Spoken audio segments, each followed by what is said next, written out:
porque Dios así lo ha decretado. Y lo ha decretado para algo, para sus hijos, para un fin bueno. ¿Queda claro? ¿Sí? Amar su palabra. Salmo 119, versículos 127 y 128.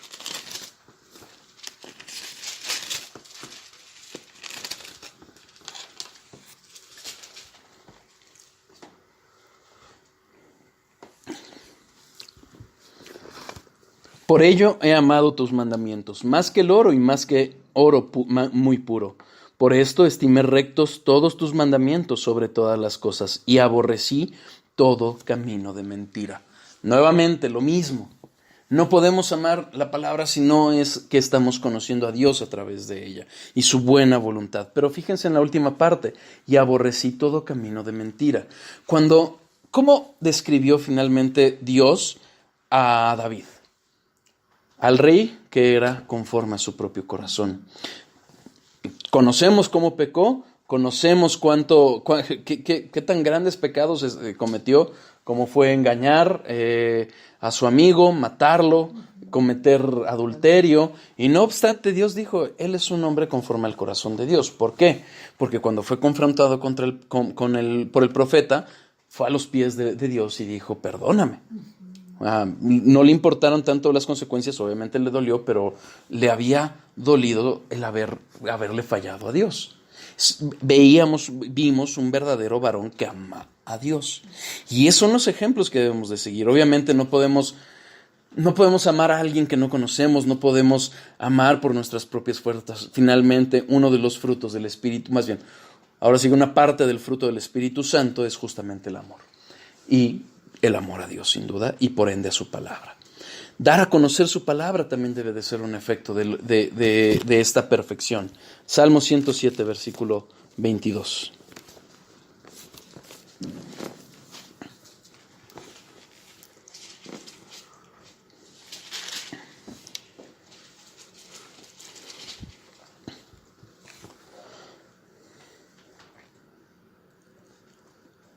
¿Tienen calor? No, tranquilo. Está muy bien. Ofrezcan sacrificios de alabanza y publiquen sus obras con júbilo.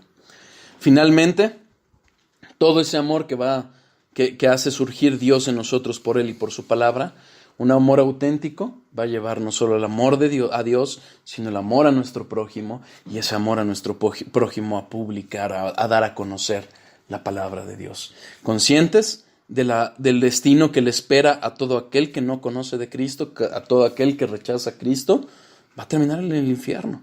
Hemos de publicar sus obras, hemos de publicar lo que Él hizo, lo que Él hace y lo que Él hará. ¿Qué más debe pasar con nuestro corazón? ¿Qué consecuencia debemos de enfrentar? Confiar en la voluntad de Dios. Romanos 12:2.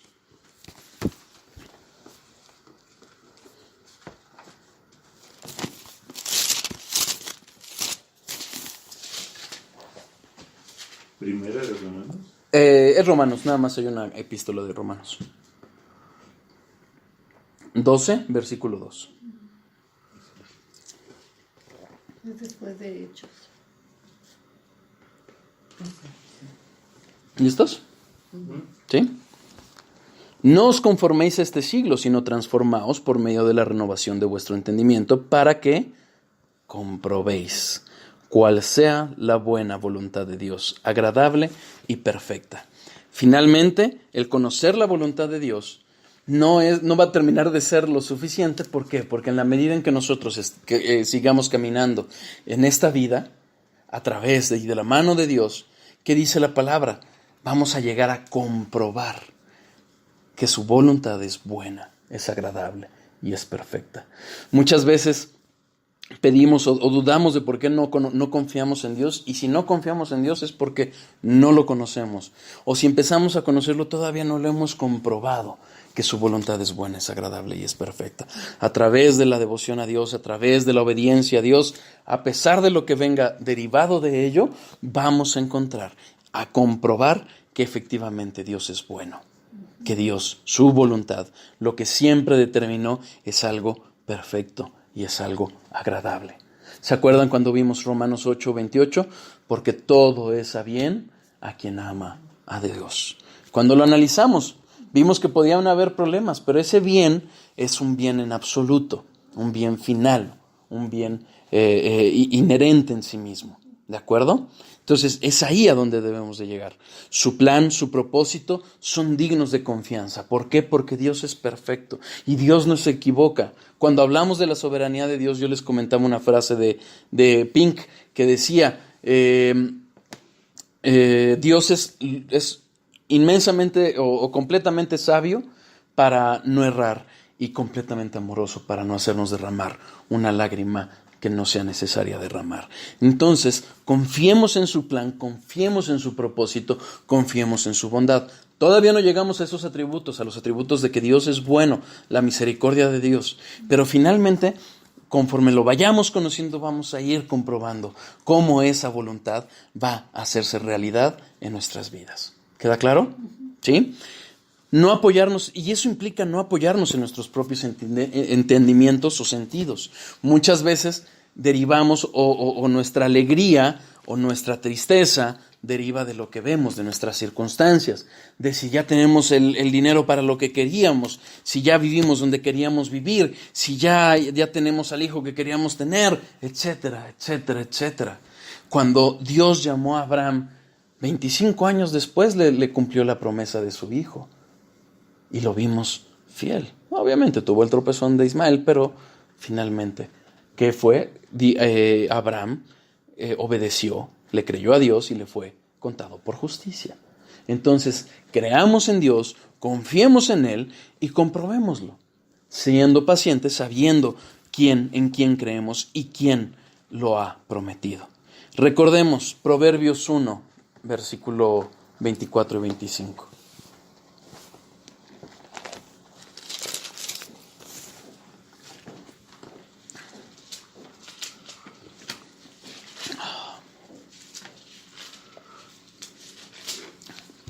Y es una dura advertencia que debemos de tomar en cuenta. ¿En qué punto estamos de nuestro estudio? Estamos viendo los atributos de Dios, estamos viendo la perfección de Dios. Y derivado de esa perfección, ¿qué consecuencias debemos de tener? Buscar la consecuencia de Dios, conocerla, obedecerla, amarla, confiar en Dios. Y he aquí la advertencia. Por cuanto llamé y no quisisteis oír. Extendí mi mano y no hubo quien atendiese. Sino que desechasteis todo consejo mío y mi reprensión no quisisteis. Muchas veces, cuando nos acercamos a la verdadera voluntad de Dios, ¿qué va a pasar? Vamos a tener una confrontación con nuestro yo. Alguien me preguntaba, ¿cómo es posible o por qué hay tanto ídolo en el mundo? Y es muy sencillo, porque cuando nosotros nos guiásemos por los sentimientos o por las emociones, vamos a crear un Dios que curiosamente empata con mis mismos pecados, con mis mismos problemas, con mis mismos defectos, en lugar de ser confrontados. Y aquí que dice la palabra, mi reprensión no quisisteis.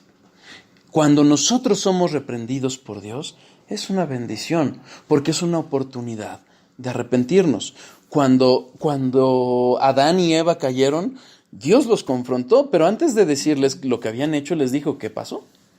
Les dio una oportunidad para arrepentirse y no quisieron. Lejos de ellos les echaron la culpa a la mujer, a la serpiente, el hombre a la mujer y eventualmente a Dios. Y así somos y debemos de cuidarnos porque, aquí lo dice, vamos a recibir las consecuencias. ¿Es correcto? Sí. ¿Queda claro? MacArthur dice, los pecadores que responden con indiferencia y burla a las acusaciones de Dios aumentan su culpa y atraen sobre sí mismos la ira de la burla e indiferencia de Dios. Debemos de cuidar de que si Dios nos ha hablado en algo, obedezcamos. ¿Vamos? Otra consecuencia de la perfección de Dios, descansar en Él. Aún en nuestra propia santidad. ¿Qué es lo que vimos en Filipenses 1:6? El que comenzó en vosotros la buena obra la perfeccionará, es decir, la completará. Es decir, estamos hablando de la perfección de Dios y la perfección de sus obras. Descansemos en Él. Jesucristo dijo, a los que estéis trabajados, cansados y trabajados, acudid a mí, yo os haré descansar. Y se refería a tanto legalista que tenía enfrente a fariseo, que buscaba obedecer aún en cosas absurdas creadas por los hombres, para ganarse o para creerse mejores que los otros hombres y ganarse el favor de Dios. Pero no, es Dios quien va a obrar y descansemos en Él, sabiendo qué es lo que tenemos enfrente, sabiendo el gran reto que es obedecer a Dios, que es conocer a Dios. Busquemos a Dios en oración, busquemos a Dios en oración, en estudio de su palabra, en el ejercicio de todos los medios de gracia que nos ha dado, porque es Él el que va a hacer la obra. ¿Queda claro? Entonces descansemos en Él. Tozer, al hablar de la perfección de Dios, él enseña que la iglesia moderna ha perdido esta noción, tiene un mal concepto de Dios. ¿Qué es lo que pasaba con los griegos? Si nosotros recordamos a los griegos tenían a Dios, a semidioses, pero también a dioses que eran imperfectos, lo que tenían es que eran inmortales, pero tenían los mismos defectos que los hombres, con iras, con deseos carnales, con una serie de deficiencias, pero eso ha permeado en cierta forma en las iglesias. ¿Cómo vemos a un Dios o pintan a un Dios que está pidiendo lastimeramente porque el hombre decida por él? No. Tenemos un mal concepto de Dios y tenemos un concepto que ha perdido la noción de perfección. Hemos perdido la conciencia de lo eterno, de la divina presencia de Dios en nuestras vidas. Necesitamos recuperar, conocer a ese Dios, recuperar lo que realmente Dios ha revelado, porque entonces vamos a recuperar lo que es la noción de esa presencia divina. Hemos caído en meros sistemas, en meros de decir yo me paro los domingos temprano, hago esto, hago aquello, llego, oramos, leemos la palabra, escuchamos la predicación, nos vamos y ya nos sentimos bien. Es mera religión y eso no es lo que demanda Dios.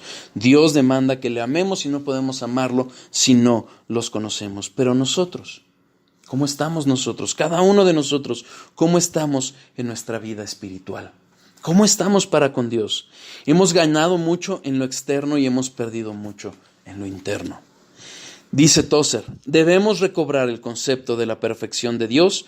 Cuán formidable es Dios, cuán hermoso y cuán perfecto. Si tengo un bajo concepto de Dios, mi religión solo puede ser un asunto barato y diluido.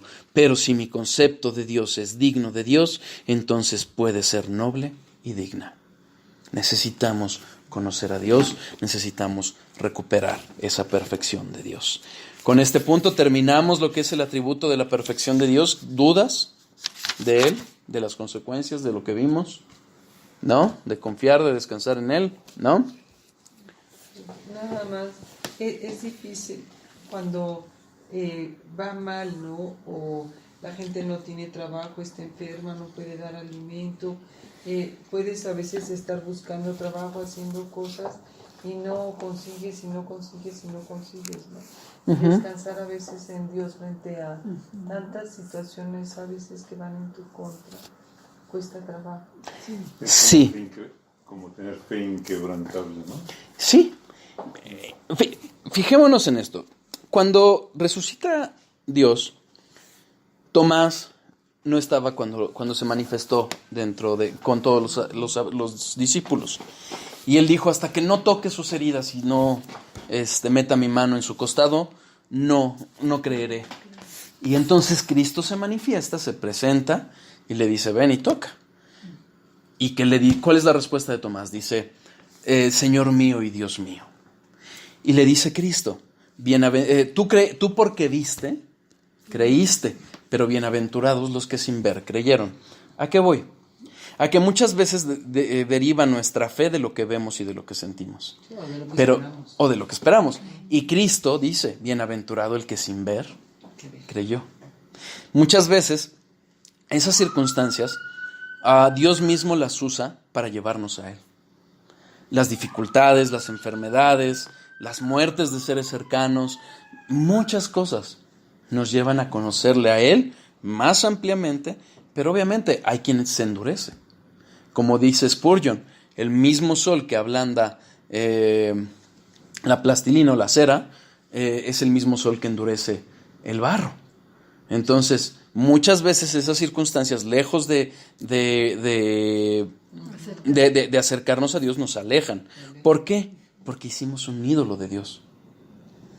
¿Qué es lo que sucede? Todos lo hemos experimentado. Y hay veces que va a durar mucho tiempo esas aflicciones.